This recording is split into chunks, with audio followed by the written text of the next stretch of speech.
ஒரு பல்லு போச்சுன்னா ஒரு இம்ப்ளான்ட் பண்ணலாம். 32 பல்லு போச்சுன்னா 32 இம்ப்ளான்ட் பண்ணுமா என்ன? தேவையில்லைங்க. டாப் 10 இம்ப்ளான்ட் சீரிஸில் நம்ம பார்க்க போகிற 6th மித் இதை பற்றி தான். ஃபேக்ட் என்னன்னா, 4 இம்ப்ளான்ட் போதும். ஒரு தாடிக்கு 4 இம்ப்ளான்ட் ஃபிக்ஸ் பண்ணி மேலே 4 கீழ் 4 ஃபிக்ஸ் பண்ணாலே உங்கள் முழு வாய் பல்சட்டையுமே நம்மளால் நிரந்தரமாக கட்ட முடியும். அது எப்படி நான் சொல்கிறேன். என் பேர் டாக்டர் சுசிவிஜிராஜ், விஜயாபல் மருத்துவமனை, கம்பம், தேனி மாவட்டம்.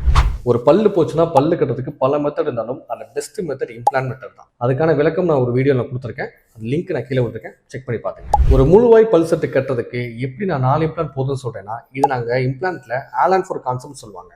உதாரணத்துக்கு ஒரு மேம்பாலம் கட்டுற மாதிரி தான். ஒரு 2 கிலோமீட்டர் மேம்பாலம் கட்டுறதுக்கு அதுக்கேற்ற டிஸ்டன்ஸ்க்கு ஏற்ற மாதிரி எத்தனை பில்லர்ஸ் அமைக்கிறாங்களோ அது மாதிரி தான் ஒரு மேல் தாடிக்கு மினிமம் 4 இம்ப்ளான்ட் வச்சு உங்களோட முழுவாய் பல் செட்டுமே நம்மளால கட்ட முடியும். இதுக்கப்புறமும் என்ன வெயிட் பண்ணிட்டு இருக்கீங்க?